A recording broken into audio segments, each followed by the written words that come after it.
নমস্কার বন্ধুরা, আমার চ্যানেলে আরও একটা নতুন পর্বে আপনাদের সবাইকে স্বাগত জানিয়ে আজকের পর্ব শুরু করছি।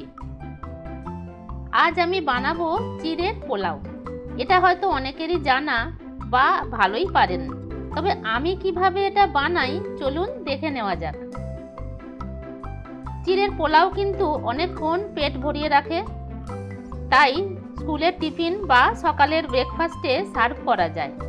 রেসিপিটা আপনারা দেখতে থাকুন, ভালো লাগলে লাইক শেয়ার করবেন।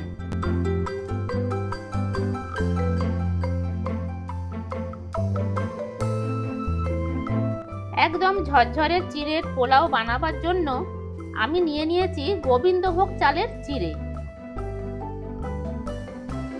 এই চিড়েটা দেখুন ছোট ছোট, খুব বেশি লম্বা হয় না আর শক্ত হয়। এই গোবিন্দভোগ চিড়ে নিলে পোলাওয়ের স্বাদ আর গন্ধ দুর্দান্ত হয়। তবে আপনাদের কাছে যদি গোবিন্দভোগ চিড়ে না থাকে তবে মোটা চিড়েটা নেবেন, তাতেও হবে, কিন্তু পাতলা চিড়েতে একদমই পোলাওটা ভালো হবে না। চিড়েটা ভালো করে ধুয়ে নিতে হবে, 2 থেকে 3 বার জল পাল্টে পাল্টে ধুয়ে নিতে হবে। চিড়েতে খুব নোংরা থাকে, তো বেছে ধুয়ে নিলে ভালো হয়। হালকা হাতে ধুতে হবে, তা না হলে চিড়েটা ভেঙে যেতে পারে। চিড়ে ধুয়ে নেবার পর জল দিয়ে দিলাম ভিজিয়ে রাখার জন্য। চিড়েটা ভিজিয়ে রাখলে পোলাওটা এত নরম হবেই, কোনো দানা দানা ভাব থাকে না, তাই আমি কিছুক্ষণের জন্য ভিজিয়ে রাখছি। 5 মিনিটের জন্য ভিজিয়ে রাখলাম, আর তাতেই দেখুন চিড়েটা বেশ অনেকটা ফুলে গেছে।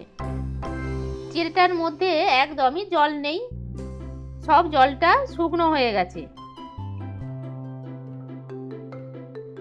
এখন কিছু সবজি নিয়ে নিচ্ছি।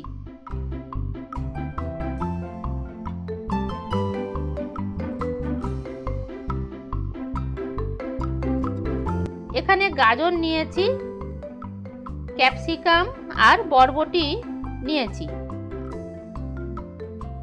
সবজিগুলো ছোট ছোট করে কেটে নিয়েছিলাম।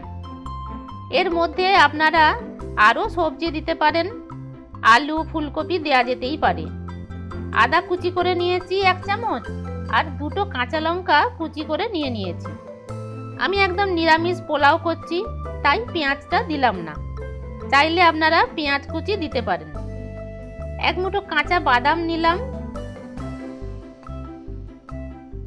কিশমিশটা জলে ভিজিয়ে রাখলাম। এখন রান্নার মেন প্রসেসে যাব।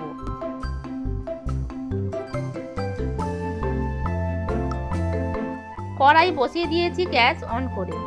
রিফাইন্ড তেল দিলাম 2 চামচ। বাদামটা ভাজার জন্য 2 চামচ তেলেই বাদামটা ভাজা হয়ে যাবে। চিনে বাদামটা দিয়ে দিলাম তেলের মধ্যে। চিড়ের পোলাওতে কিন্তু এই চিনে বাদামটা মাস্ট। কাজু বাদামও দেওয়া যেতে পারে, তবে চিনে বাদামটা দিতেই হবে। খুব ভালো লাগবে এক একটা বাদাম যখন মুখে পড়বে। বাদামটা কিন্তু লো ফ্লেমেই 1 থেকে 1.5 মিনিট সময় ধরে ভাজতে হবে।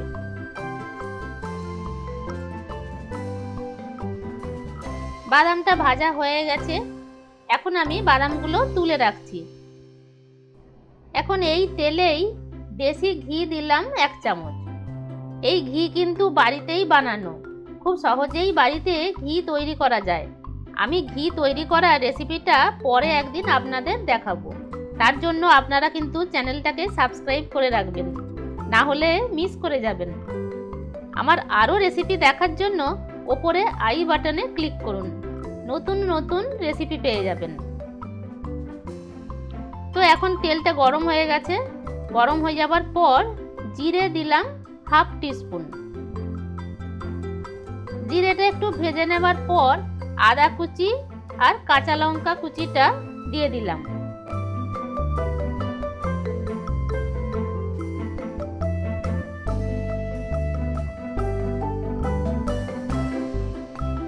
আদা কাঁচা লঙ্কা কিছুটা নেড়ে চেড়ে কেটে রাখা গাজরটা দিলাম। ফোড়ন দেবার সময় তেজপাতাটা দিতে ভুলে গেছিলাম, তাই এখন দিয়ে দিচ্ছি।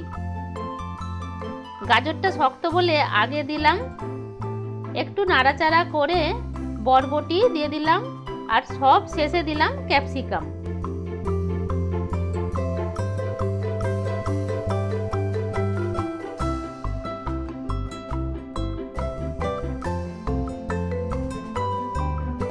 এরপর কিশমিশটা জল থেকে ছেঁকে দিয়ে দিলাম।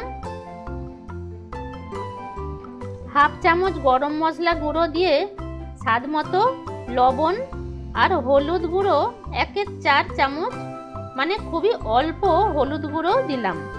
হলুদটা আপনারা স্কিপও করতে পারেন। চিনি দিলাম 1 চামচ। পোলাওটা কিন্তু একটু মিষ্টি মিষ্টি ভালো লাগে। সবগুলো ভালো করে নেড়ে চেড়ে এখন ভেজানো চিড়েটা দিয়ে দিলাম।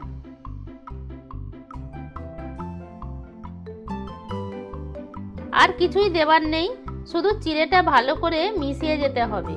এই সময় গ্যাসের ফ্লেমটা কিন্তু হাই রেখে 2 থেকে 3 মিনিট নাড়াচাড়া করলেই রেডি হয়ে যাবে চিড়ের পোলাও। চিড়ের পোলাও রান্না করতে কিন্তু খুব বেশি সময় লাগে না। সব কিছু রেডি থাকলে 10 মিনিটের মধ্যেই এই চিড়ের পোলাও রেডি হয়ে যাবে। তাই ব্রেকফাস্টে চটপট বানিয়ে নেওয়া যায়। ঘি দেওয়ার জন্য খুব সুন্দর গন্ধ আসে। আপনারা যদি নিরামিষ পোলাও বানান তবে অবশ্যই করে ঘি দেবেন, দারুণ সুস্বাদু হয় খেতে। দিয়ে দিলাম ভেজে রাখা বাদাম।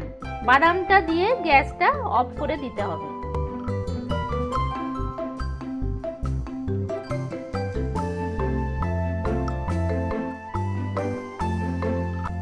একদম ঝরঝরে soft and tasty pulao ready serve করার জন্য। এই চিড়ের পোলাও সার্ভ করার জন্য আর কিছু দরকার পড়ে না। তবে আজ আমি সার্ভ করছি নিরামিষ ড্রাই আলুর দম দিয়ে, সাথে শসাও দিলাম।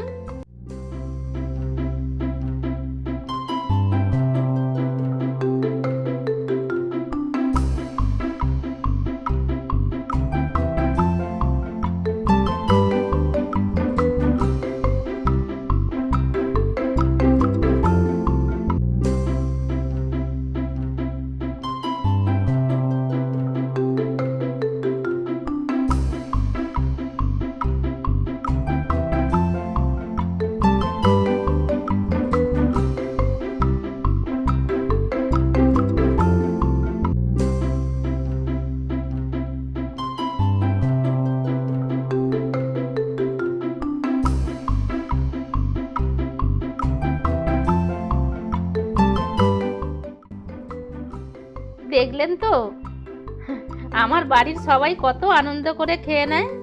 তো চলুন বন্ধুরা, আপনারাও আপনাদের বাড়িতে বানিয়ে ফেলুন চটপট। আজকের মতো টাটা। আপনাদের সাথে দেখা হবে পরের পর্বে নতুন কোনো রেসিপি নিয়ে। আপনারা ভালো থাকবেন, সুস্থ থাকবেন। নমস্কার।